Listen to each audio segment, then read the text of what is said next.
What's going on, everybody? Welcome to MLB DFS video. It is Monday. It is Patriots Day. It is tax day. It is April 15th. We are back with another video. If you've never been here before, welcome. I believe you are in for a treat. And if you are here for the 100th time, 1000th time, whatever it is, welcome back. I appreciate each and every one of you. We do things a little bit differently here. So you might be, I'll just preface this by saying, if you're looking for just like one or two plays, you're probably coming to the wrong spot. If you're looking for in-depth analysis for each and every game, you're looking for plays on top of that, you're in the right spot. We do core plays as well. In the Discord, in the description of this video will be the Discord link. You can check that out. Every day we give out core plays. We go through, we give out bets. If you've got bets, it depends on what you're looking for. So we've all got it there. If you have questions, comments, concerns, get those down below. Whatever it is, let me know. But we have a giveaway every single day as well. And technically, we have two giveaways every single video. The first one, all you got to do is like this video, be a YouTube subscriber here on the channel, and leave a comment. Positive, negative, hopefully it's positive. But you do that, and we get at least 50 likes on the video, you have a chance to win a free week of DFS content. If we get 100 likes on the video, you have a chance to win a free month. 150 likes on the video, a chance to win a free year worth $200. Or if we ever get 200 or more likes on a video, you have a chance to win a $500 lifetime pass to FTA+. So we look at that. It's FantasyTeamAdvisors.com. The links are down below if you need. Check everything out. In this video, we're going to go over everything. But in the article, which will be linked in the description, will be the article for today where we give, so out of all of them, the handful of plays we like at each position are on those as well. So that being said, I do want to see, we're going to have the giveaway here. And you can win every single day, obviously, unless you win a lifetime pass. So let's take a look. We did end up getting, at the time of this video, 95 likes on the video. So someone is going to win a free week of FTA+. And if you were here yesterday and left a comment, you have a chance to be you right now. So let's see who the winner is right now. The winner is DuBois Sully 20, Harper in the first inning. Congratulations. I know he's won before. I cannot remember if that's your username on the website. So if you see this video, like it, and then let me know your username, or you can always email me, dfshelp1@gmail.com. That's dfshelp, the number 1@gmail.com. And we'll get you set up for that free week. Unless you have a lifetime pass. I cannot remember. I'm drawing a blank right now, but we will get you all set up if not. So that's how easy it is, everybody. Check it out. Check the website out. Check everything out. And we are going to get going. So the first game of the day is the Patriots game in Boston, which we're not going to cover. We're not going to go over a single game. We're looking at the main slate. And we've got a two-slater here. We've got a turbo slate on DraftKings with just the first 5 games. And then we have the normal slate that starts at 6:07. So a little bit different, or 7:07, depending on where you're at. So that being said, we're going to go over the games just going down the order. We're going to look at them. We're going to dig a little bit deeper. If you've got questions, comments, concerns, let us know, and we will get going right now. So the first game of the day is the Twins at the Orioles. We've got Louis Varland versus Cole Irvin. Varland's never faced this team before. Cole Irvin, 61 plate appearances, giving up a .321 batting average. So when I see that, it's always like, is that one player? Is it a couple players? Or has he just legitimately gotten lit up by this team in the past? And you can see it's like overall, it's more than just one player. It's multiple, which we can see. So Christian Vasquez, usually like to use him if he's starting against lefty pitchers. So this would be one. 6 for 12 against Cole Irvin. Carlos Santana's 3 for 8. Manny Margot is a lefty killer. He'd be a cheap option on this slate. 4 for 9 with a double. So no one's got a triple, no one's got a home run. Kyle Farmer's 2 for 6. Byron Buxton's 1 for 5. These are ones that I would look at. A couple others, Ryan Jeffers against the lefty or Alex Kirilloff. I don't mind them either. So they've seen in the past. And we look at what they were able to do. You've got Louis Varland and Cole Irvin right together, 6,300, 5,800. They are not doing well to start the season. So we look at Cole Irvin coming in with an 8.10 ERA, 2 starts, both have been 5 innings. He's given up 9 earned runs with only 7 Ks. I would be looking at stacking against him. He has not done anything this year, and that I don't see him doing anything in this game. And then Louis Varland here, kind of the same thing. 5 and 4 innings in the 2 starts. He's gotten 10 strikeouts in 2 games, 0-2 record, 9 ERA. This one, I'm avoiding pitching altogether. I'm looking at bats. Obviously, the bats that make sense for the Orioles. Cheaper option, really hasn't done much, is Jackson Holliday, Adley Rutschman, Santander you could look at. Cedric Mullins, I believe, had a home run on Sunday. These are just ones that I would look at. So I don't want either pitcher. I would rather take the bats in this one.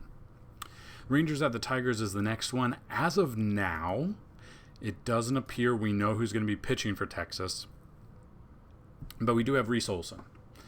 So we can't really go off of any Detroit bats right now. We're still waiting on news. Reese here comes in, 5.4 ERA, so not the best. Coming off a pretty bad start against Pittsburgh, 6 earned runs in 4.1 innings. Against the Mets, he did okay. Tigers hit very well. I would and if we look at his numbers, only 6 plate appearances, so they really haven't seen any. I don't know if I trust him enough. Tournaments, you could throw Reese Olson in there, but cash, I would not. And if we are looking at bats, obviously we would be looking at Texas bats a little bit more. We'd be looking at Simeon, Corey Seager. You could look at Carter. You could look at Jonah Heim. Really just depends on what we think is going to go down here. So Olsen, I'm probably off of him. I would look at the Texas bats here. I also forgot to mention, towards the end of this video, we're currently running 10,000 simulations to see the top 20 bats after 10,000. And after the video, and about a couple hours before the slate locks, we actually run 20,000 simulations. So on the website, we've got a ton of information under MLB tab, from projections to simulations to Vegas to BVP. We've got it all. We'll have 20,000 simulations, and I'm trying to tweak a couple of things and run an initial morning simulations for like 150 lineups and post those, have a little tab here, and then towards the end of the day, looking to run 20,000 simulations again with lineups to give you 150 lineups that it shows just overall to help you guys out, to kind of see where it started, where it kind of thinks, and then where all the projections are. So we're trying to make it an all-encompassing DFS one-stop shop for you. So that is the thought. I'm trying to still figure out the logistics to getting that on the site. If that's something you're interested in, let me know as well. Also, let me know about basketball. This week, we have, obviously, the playoffs. There's 2 games a night, and that's it. I don't really think, and just seeing the views that the videos have gotten and just looking on the stats on the website, I think a lot of you, or the majority, seem to have just shifted your focus to MLB. So if you guys would be interested in just MLB content and kind of going away from NBA, let me know. Because 2 games a night, like 4 teams, it's not a lot. So let me know your thoughts. It appears from all of my statistics that I can pull that you guys have moved over to just MLB. But that week, for a week past and stuff, we'd still have a week of MLB, NASCAR, and PGA as well. So let me know. So the next game, Rockies at the Phillies, you got Cal Quantrill versus Aaron Nola.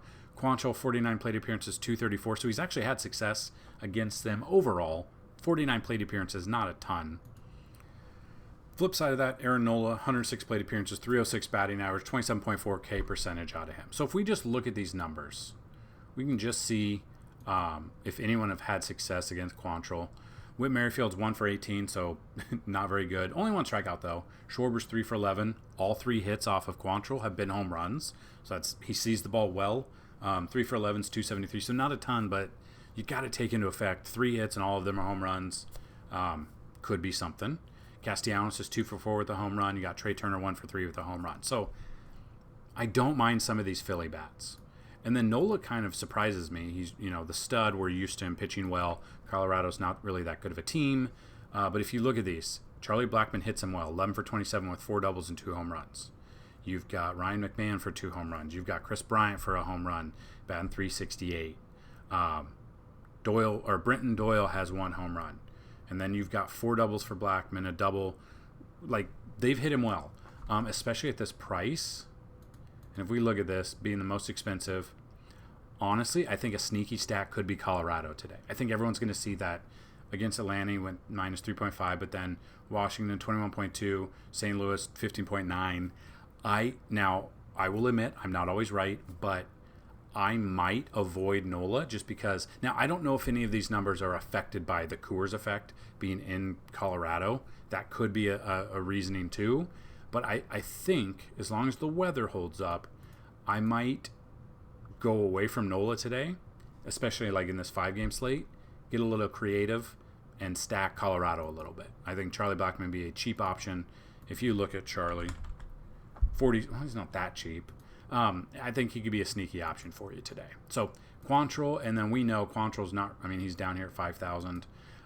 He's actually coming off a good game against Arizona, 6 innings in that game, 3 earned runs, 2 home runs. He's actually had success in 1 start this year. At 5,000, get a little creative if you don't want to look at any Philly bats.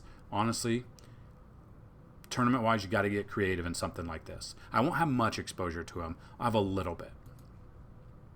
Giants at the Marlins, Kyle Harrison versus A.J. Puck. I mean, there's not much going on here. You've got Harrison here at 8,600, game log-wise, coming off a great game against Washington. We used him in that game, but against the Dodgers, he didn't do much. Against San Diego, he did pretty good. In that sense, at 8,600, I think you could.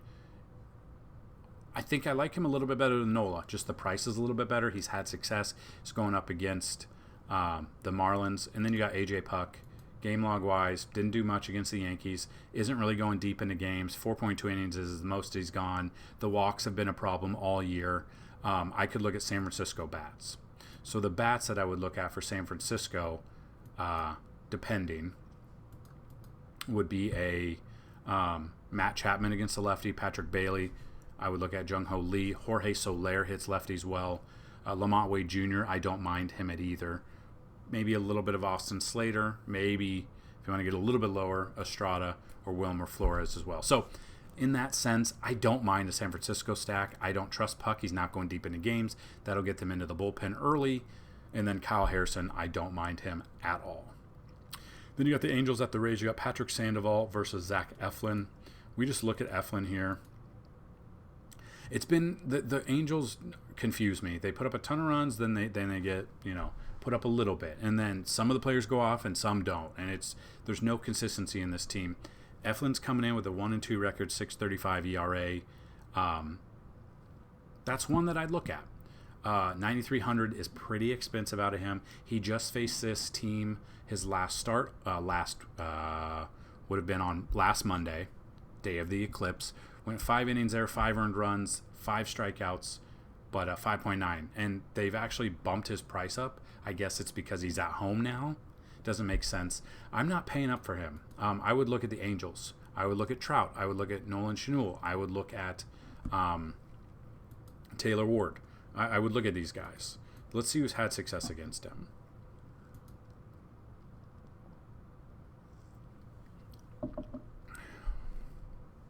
Rendon, 7 for 18 with a double. A cheap option. Brandon Drury would be a cheap option. Logan O'Hoppy's 0 for 8, but he would be an option. Luis Rengifo you could look at. You could look at Mike Trout. You could look at Taylor Ward. Mickey Moniak would be a cheap option. Miguel Sano could be a cheap option. Nolan Schanuel. I think a sneaky stack today would be the Angels. And then Patrick Sandoval, 8,100. Didn't do much against Tampa Bay. I'm probably not using him. Probably not using Tampa Bay bats right now. I'll see if any of them jump out after these simulations. But just to reiterate, Cal Quantrill for tournaments I'm okay with. No Irvin. Probably no Varland. Michael Lorenzen, now Texas. Is he pitching? Okay, so he is pitching. So they've updated this. Don't know if anything's going to happen here, so I'm probably off of him. I don't want Puck. I don't want Olsen. Maybe a little bit of Sandoval. Harrison I do like. And that's basically it. I don't know if I'll be playing this early slate much. Then we move on to the main slate, starting with the Yankees at the Blue Jays. You've got Luis Gil versus Chris Bassett. Gil has been pretty damn good this year. 26 plate appearances, so he's seen him basically one start, just the equivalent about one start.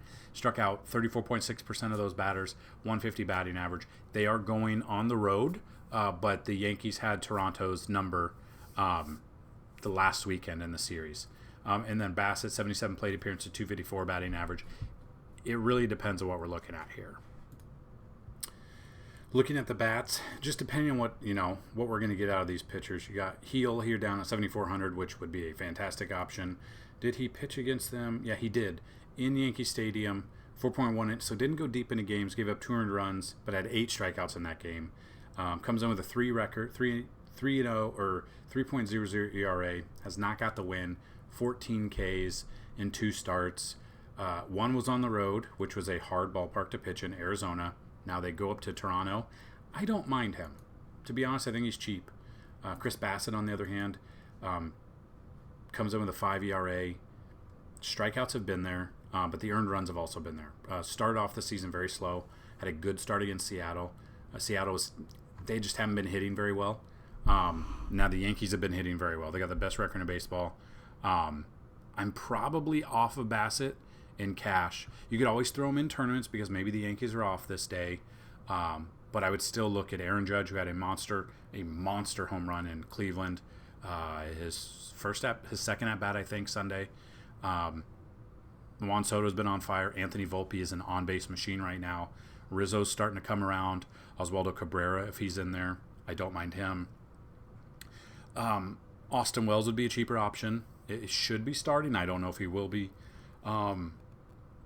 Depending, Stanton obviously hits monster home runs. We could see home runs here. So I do like the Yankee stack. I'm probably off of Toronto stack. I would be looking at Gil and the Yankees bats in this game. Pirates versus the Mets is the next one. Martin Perez versus Adrian Hauser. Perez, 78 plate appearances, 333. Hauser, 60 plate appearances, 250. If we just look at both of these guys, Martin Perez has actually pitched very well his last 2 starts. One against Detroit, one against Washington. Coming off some good games. Tournament-wise, I don't mind Martin Perez. I think a lot of people might be off of him. This is a pitcher's park in Citi Field. I don't mind him. And then Adrian Hauser's going to be... Where is Adrian Hauser? Oh, there he is. 6,500. Game log-wise, 5.4 ERA, coming off a bad start against Atlanta. I fully expect that. You're probably getting 5 innings out of him. I would rather look at the Pirates bats, to be completely honest with you. Brian Reynolds would pop up there. He's 6 for 21 with a double and a home run. Cabrian Hayes is 4 for 17. I would look at him. I would look at O'Neal Cruz. I would look at Henry Davis. I would look at Connor Joe. It really will depend on the Pirates lineup that comes out, but I don't want Hauser. I will take Perez, and I will look at the Pirates bats. Next one, Royals at the White Sox, Seth Lugo versus Eric Fetty. We have been targeting the pitchers against the White Sox basically all season, and it's really come on strong. It's really worked out, which has been fun to see, and it's worked out more so than it's not worked out. So if we look at that, just depending, Lugo versus Fetty, I don't want any Fetty. I would like the Royals bats, and which is crazy because the Royals are actually like decently good starting the season. I think they're leading their division. I mean, it's not really hard. Yeah, they're leading. They're 10 and leading the division. And White Sox are bad, but we knew this. Like the White Sox are very bad. So just looking at Seth Lugo, we've used him this year. We used him against Houston. Didn't do amazing. Only had 2 strikeouts. The problem is with Lugo, he's not striking people out. He's already faced this White Sox team once this year. 6.2 innings there, but only had 3 Ks. That's the problem. Got 17 fantasy points. Wasn't even his best start. His best start was against Minnesota. Obviously, tournament-wise, Lugo's okay. I wish the strikeouts were a little bit higher because this White Sox team is bad. Comes in with a 2-0 record, 1.45 ERA. I would be looking at Lugo, and I would be looking at the Kansas City bats. So then if we look at Fetty, did he just pitch against them? He did against Kansas City. 4 Ks there, 1 earned run, which was low. I would still be looking at a Bobby Witt, Salvador Perez, Vinny Pasquantino, Nelson Velasquez. Like, all of these guys are the ones people are thinking of. But if you want to get a little bit creative, you want to find some value in this lineup. If Kyle Isbell is in there, 3,000, really hasn't done much. But he's had some games. White Sox wise in their 4-game set there. Did okay. I mean, he got positive fantasy points in every single one of them, and now he's cheaper than he was there. So I don't mind Kyle Isbell if you're looking for some cheap options there. I don't want the White Sox bats, and I don't want Eric Fetty. Padres at the Brewers, to be announced versus Joe Ross. So depending. Trying to see if the Padres have put anyone out yet. Doesn't looks maybe Joe Musgrove. He did pitch Tuesday, so it could be him or it might not. So I don't know if we look at this, I don't mind him, but again, we not 100% sure. And then Joe Ross, I don't want anything to do with Joe Ross. He is somehow 7,300. He had a really good start. This is what's crazy. Had a really good start against Cincinnati in Cincinnati, which is a ballpark or a hitter's park. Had 7 Ks there. We didn't take him the first game because he hadn't pitched in like 2 years. Got 10.1 against Minnesota. Now he's going up against San Diego. I'm probably looking at San Diego bats. Overall, hasn't really seen them, but I would be looking at Cronenworth. I would be looking at Ha-Seong Kim, Machado, Bogarts. Like, I would be looking at a San Diego stack. If it's Joe Musgrove, I will look a little bit at him, but I kind of have to wait to see. So, again, that's why not everything's available during the video, but if you go to the website, under the MLB tab, you'll find everything there updated, and that'll let you know if that's what we're going with. So the next game, the Braves at the Astros got Reynaldo Lopez versus Spencer Spaghetti Arrighetti. We look at Arrighetti. He is the lowest priced pitcher, 5,500, coming off a terrible start against Kansas City. 3 innings, 7 earned runs, minus 7.3 fantasy points. I don't trust him. He must be in... Who's he starting for?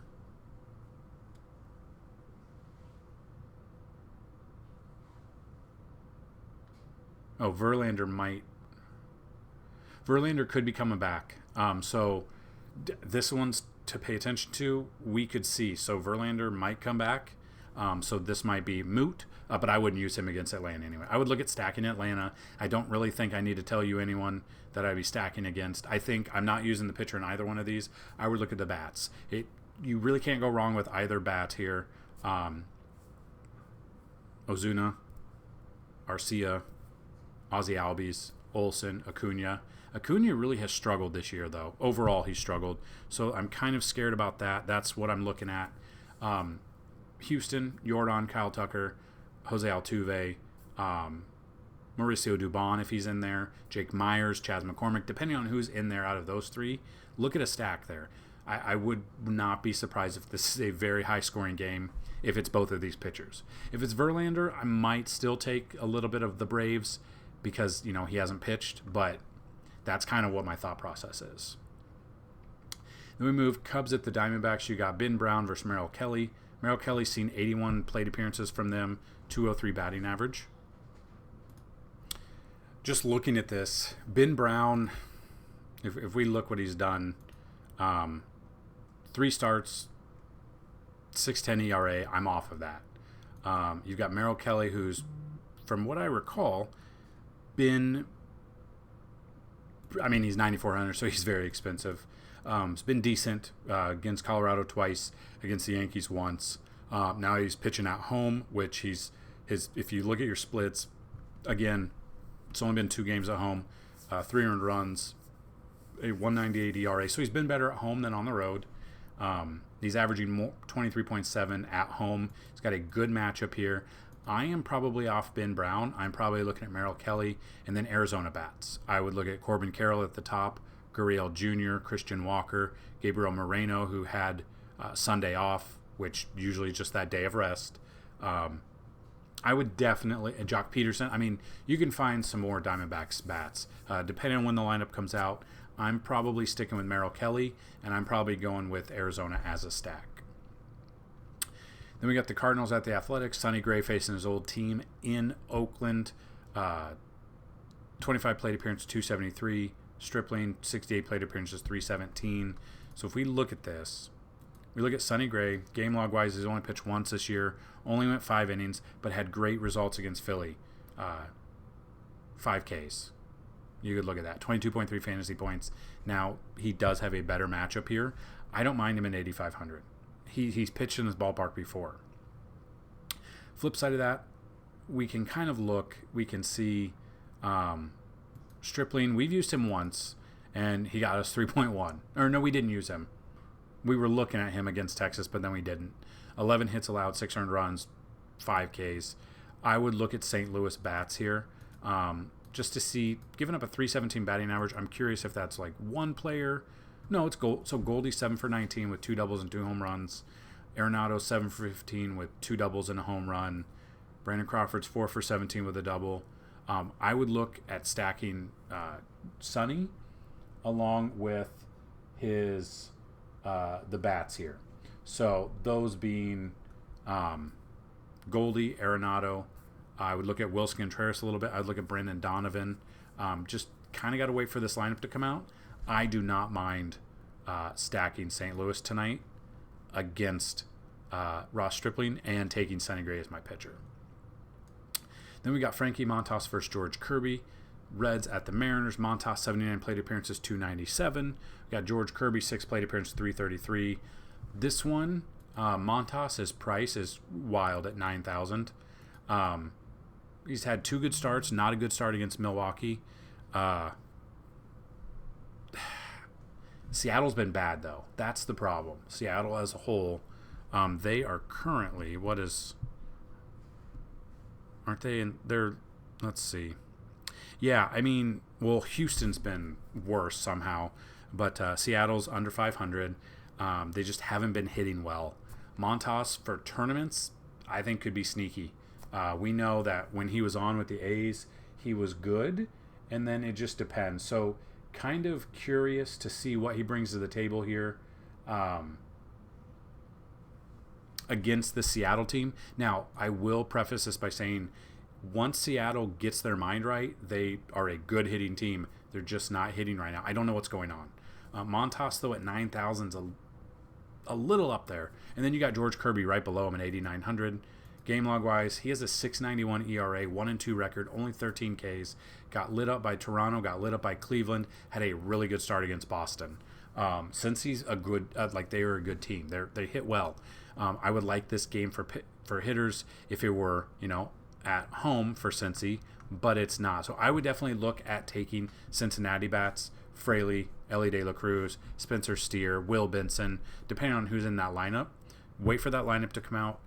But I don't want Kirby. I'd rather pay up for Montas. And then the final game, Washington at the Dodgers, does not have either pitcher listed. DraftKings thinks it's going to be Glasnow, which if it is Glasnow, I absolutely love him. Come on off a fantastic start with 14 Ks against Minnesota. If it's Glasnow, I love him at 11,000. Just an amazing start for him. I don't know if it's going to be, though.